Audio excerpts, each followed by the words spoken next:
प्रधानमंत्री नरेंद्र मोदी, आपके खामोश और शांत स्वभाव का मैं तो फैन हो गया। आप तो वाकई इतने कूल हैं कि क्या कहें। देश के अंदर एक के बाद एक सांप्रदायिक माहौल को भड़काया जा रहा है, हालात बिगड़ रहे हैं, मगर अब भी आपने उस पर एक शब्द नहीं कहा। वाकई वो अंग्रेजी में एक जुमला होता है ना, कूल डूड।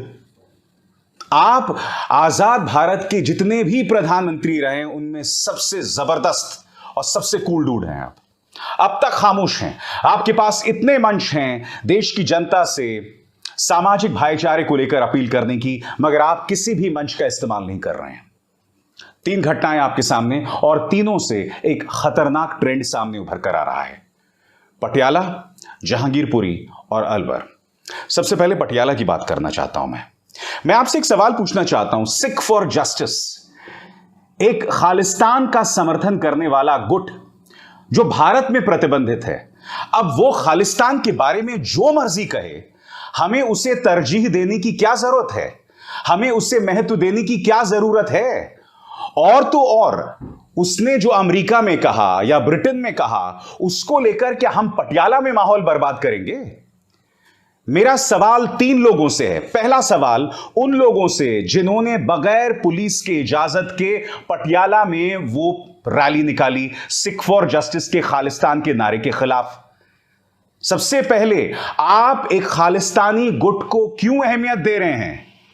मैं आपसे एक सवाल पूछना चाहता हूं। कल को पाकिस्तान में बैठकर हाफिज सईद या मौलाना मसूद अजहर कुछ भी बात कहेगा, तो क्या हम उसको लेकर भारत के अंदर दिल्ली, मुंबई या पटियाला का माहौल बर्बाद करेंगे? बोलिए। और सबसे बड़ी बात, मैंने तस्वीरों में देखा कि कुछ मेरे सिख जो हैं वो हाथों में तलवार लेकर दौड़ रहे हैं सड़क पर। एक वीडियो मैंने देखा जहां खालिस्तान समर्थन में नारे लगा रहे थे। माफ कीजिएगा, भारत की जमीन पर खड़े होकर किसी को यह नारे लगाने का अधिकार नहीं है। और सबसे बड़ी बात, मैं ये बार बार कह रहा हूं और यही मैंने जहांगीरपुरी में भी कहा था, आपको चाहे कोई जितना भी भड़काए, आपको भड़कना नहीं है। इस देश ने बार बार इस मिसाल को प्रमाणित किया है कि सत्याग्रह और अहिंसा से बड़ी सफलता की कोई कुंजी नहीं है। गांधी से लेकर अब तक हमने सत्याग्रह की ताकत को बार बार स्थापित किया है। और सबसे बड़ी बात, आपके सामने किसान आंदोलन की मिसाल है, शाहीन बाग की मिसाल है, जहां हिंसा का इस्तेमाल नहीं किया गया था और फिर भी उन्होंने दुनिया के मानचित्र पर अपना दम, अपनी मौजूदगी दर्ज की। खालिस्तान के नारे लगाए जाने अक्षम्य हैं। और सबसे बड़ा सवाल मेरा भगवंत मान सरकार से, आम आदमी पार्टी सरकार से। जहांगीरपुरी में भी 3 यात्राएं निकाली गई थी। पहले 2 की अनुमति थी, उसमें दंगे नहीं होते। तीसरे की अनुमति नहीं थी, उसमें भड़काऊ नारे लगाए जाते हैं, पत्थरबाजी होती है और माहौल बर्बाद हो जाता है। मान साहब, मैं समझना चाहता हूं कि क्या आपकी पुलिस को यह जानकारी नहीं थी कि कुछ लोग इस तरह से बगैर पुलिस की इजाजत के रैली निकालने वाले हैं या यात्रा करने वाले हैं? क्या आपको यह बिल्कुल भी नहीं लगा कि जब लोग सड़क पर तलवार लेकर उतर गए थे या भड़काऊ नारे लगा रहे थे तो उन पर अंकुश लगाया जाना चाहिए था?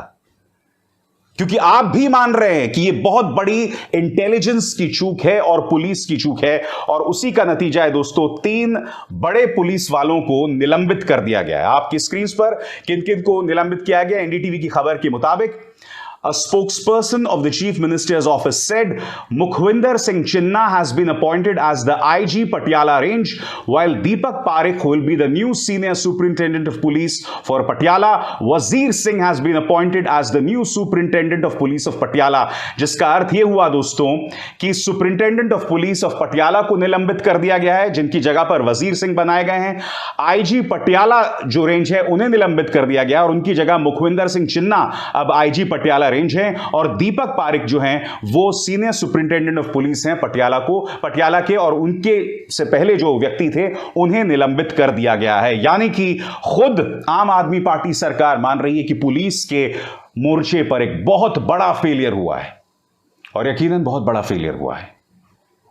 मगर जो लोग वो रैली निकाल रहे थे, उसके पीछे जो ताकतें थी, हालांकि शिवसेना यह कह रही है कि हमने जिस नेता हरीश सिंगला ने वो यात्रा निकाली थी, हमने उसे पार्टी से निकाल दिया है। मगर सबसे बड़ा प्रश्न, जो लोग इसे निकाल रहे थे उनकी मंशा क्या थी, वो खालिस्तान के एजेंडे को आगे क्यों बढ़ा रहे थे, मैं ये समझना चाहता हूं। और मैं क्यों बोल रहा हूं, फिर याद दिला दूं। सिख फॉर जस्टिस भारत के अंदर एक बैंड ग्रुप है, एक प्रतिबंधित ग्रुप है। उसने जो कहा सो कहा, उसको लेकर हम भारत में क्यों प्रतिक्रिया दे रहे हैं और अपने खूबसूरत शहर पटियाला को क्यों बर्बाद कर रहे हैं। और जो लोग सड़कों पर उतरकर खालिस्तान जिंदाबाद के नारे लगा रहे थे, यह अपने आप में कितनी शर्मनाक बात है। मैं आपसे स्पष्ट कर दूं, अगर इस देश के अंदर यह चलन है कि अगर माइनॉरिटी गलती करता है या नहीं भी करता है, हर सूरत में व्यवस्था, प्रशासन, पुलिस उन्हीं के खिलाफ काम करेगा। इस देश का चलन रहा है पिछले 70 सालों से, याद रखिएगा मेरी इस बात को। खैर, आम आदमी पार्टी सरकार ने 3 लोगों को तो सस्पेंड कर दिया है, मगर जहांगीरपुरी में अस्थाना साहब ने किसी को सस्पेंड नहीं किया, क्योंकि वहां साफ तौर पर दिखाई दे रहा था कि तीसरी यात्रा को इजाजत नहीं थी, फिर भी वो निकली।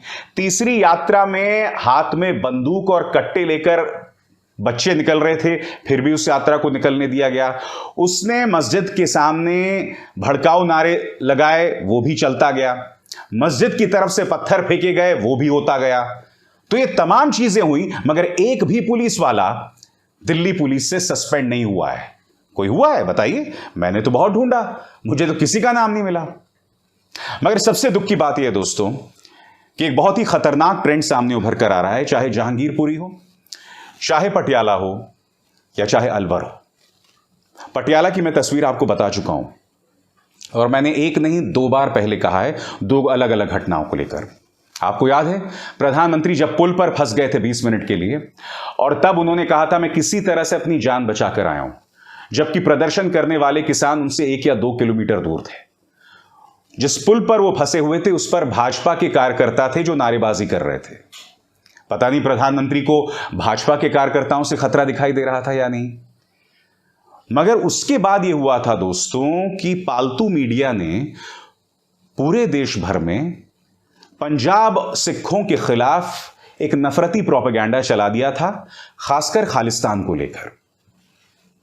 जो लोग आज की तारीख में पंजाब के अंदर उस तरह के खतरनाक नारे लगा रहे हैं, उन्हें यह नहीं भूलना चाहिए कि इससे पहले भी माहौल को भड़काने के प्रयास किए जा रहे थे। किसान आंदोलन, किसान तो पहुंचा भी नहीं था सिंघू बॉर्डर, और उससे पहले तमाम किसानों को खालिस्तानी बता दिया गया था। मैं आपको ये तमाम 3 घटनाएं क्यों बता रहा हूं, उसके पीछे की सोच को समझिए। एक बहुत ही खतरनाक खेल चल रहा है पंजाब को लेकर, माहौल को भड़काने का। मैंने 80 का दशक देखा है, 90 का दशक देखा है। मैं पश्चिमी दिल्ली में टैगोर गार्डन में रहता था, मेरी आंखों के सामने सिखों की अधजली लाशें आई हैं। मैंने उस नफरत को अपने सामने देखा है, मैंने देश को उसकी कीमत चुकाते देखा है, जब कई नेता उस आतंकवाद की बलि चढ़ गए थे, कई आम लोग उस आतंकवाद की बलि चढ़ गए थे। देश फिर से उस दौर में नहीं जा सकता। और मुद्दा सिर्फ पंजाब का नहीं है। आप देख सकते हैं कि इस देश के अंदर माइनॉरिटीज के खिलाफ बाकायदा एक प्रोपेगेंडा चलाया जा रहा है, एक अभियान चल रहा है। कहीं पर उनके खिलाफ आर्थिक बहिष्कार चलता है, वो भी कहां, देश की जो सूचना प्रौद्योगिकी का गढ़ है कर्नाटक में।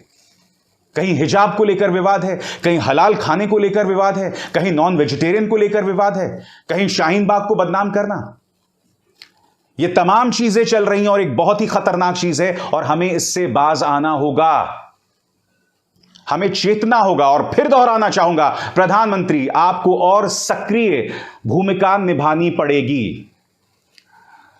आप गुरु तेग बहादुर के 400वें प्रकाश पर्व पर देश की जनता के सामने लाल किले की प्राचीर से आते हैं। इतना खूबसूरत मौका था आपके पास, मगर उस मंच पर भी खड़े होकर आपको औरंगजेब याद आता है। कैसे याद किया था आपने औरंगजेब को, फिर सुनते हैं। औरंगजेब की आतताई सोच के सामने उस समय गुरु तेग बहादुर जी हिंद दी चादर बनकर, एक चट्टान बनकर खड़े हो गए थे। इतिहास गवाह है कि वर्तमान समय गवाह है, और ये लाल किला भी गवाह है कि औरंगजेब और उसके जैसे अत्याचारियों ने भले ही अनेकों सिरों को धड़ से अलग करा, लेकिन हमारी आस्था को वो हमसे अलग नहीं कर सका। जब हमारे सामने हमारे गुरु हैं, उनकी शिक्षाएं हैं, तो हम गुरु की शिक्षाओं का दामन थामकर आगे क्यों नहीं बढ़ सकते?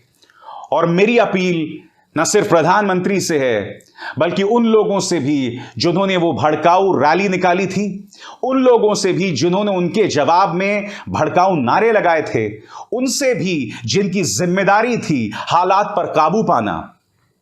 गुरु की शिक्षा हमारे सामने है। 80 और 90 का दशक हमारे सामने है, एक शाप की तरह, एक मिसाल की तरह। यह तो आत्मघाती है ना, कि अगर इन तमाम मिसालों के बावजूद अगर हम ये तमाम चीजें कर रहे हैं। तो जहांगीरपुरी आपने देखा, पटियाला आपने देखा, अलवर में भी आप देख रहे हैं दोस्तों, वहां पर 300 साल पुराना एक मंदिर गिराया जाता है। इसको लेकर फैसला पिछले साल ही हो गया था। जिस नगर पालिका ने उसे अंजाम दिया उस पर भारतीय जनता पार्टी के सदस्य हैं, मगर उसको लेकर भी एक पूरा नफरती प्रोपेगेंडा चला रहा है मीडिया। सबसे शॉकिंग है अशोक गहलोत का रवैया, जो कि मुख्यमंत्री हैं। न्यूज 18 और टाइम्स नाउ नव भारत के पत्रकार लगातार झूठे और भड़काऊ कार्यक्रम कर रहे थे। कोई और होता, यानी कि अगर किसी ने ऐसा कुछ कार्यक्रम किया होता जो किसी भाजपा सरकार को नहीं पसंद आता, तो सीधा उन्हें जेल में बंद कर देते। मगर मैं नहीं जानता हूं उन पत्रकारों से, उन संस्थाओं से पूछताछ भी हुई है या नहीं हुई है, बताइए। और उस पूरे मामले को ऐसे बताया जा रहा है जैसे कि हिंदुओं के साथ कोई बहुत बड़ा अपमान हुआ है, जबकि ऐसा नहीं हुआ है। जो फैसला लिया गया है वो भाजपा की नगर पालिका ने लिया है। खुद भाजपा के एक राज्यसभा सांसद ने माना है कि गलती भाजपा से हुई है। मगर प्रोपेगेंडा क्या चलाया जा रहा है कि हिंदुओं के साथ अपमान हुआ है, हिंदुओं के साथ ज्यादती हुई है, अशोक गहलोत जो है हिंदुओं के दुश्मन है, यह सब चलाया जा रहा है।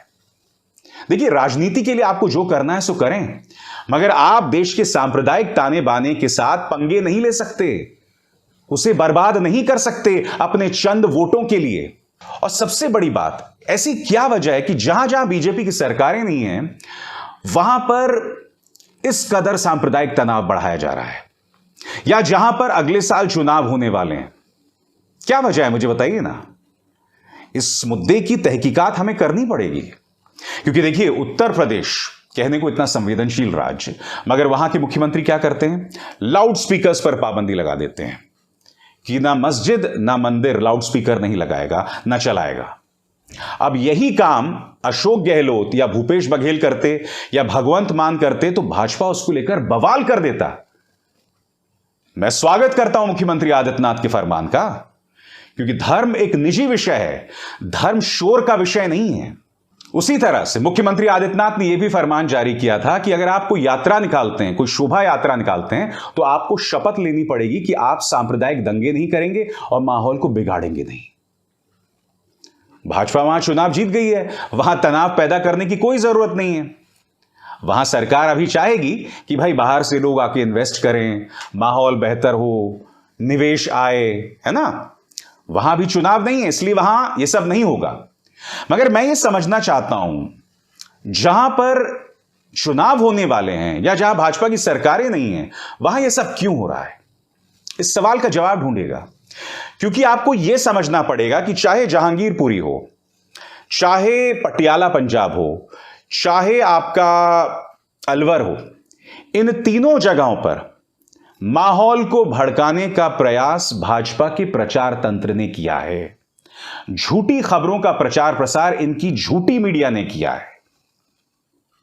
यानी कि हम सब जानते हैं कि अगर पंजाब के अंदर माहौल भड़कता है तो इसका नुकसान देश को है, क्योंकि पंजाब पाकिस्तान से सटा हुआ है, सीमावर्ती राज्य है। वहां पर माहौल को क्यों भड़काया जाएगा? जहांगीरपुरी में भी कई झूठ का प्रचार प्रसार किया गया, अलवर में तो आप जानते ही हैं। और इन सभी के पीछे वही बदनाम प्रचार तंत्र दिखाई देता है। क्यों? इस बात पर गौर कीजिएगा। नमस्कार। स्वतंत्र और आजाद पत्रकारिता का समर्थन कीजिए, सच में मेरा साथी बनिए। बहुत आसान है दोस्तों, इस ज्वाइन बटन को दबाइए और आपके सामने आएंगे ये 3 विकल्प, इनमें से एक चुनिए और सच के इस सफर में मेरा साथी बनिए।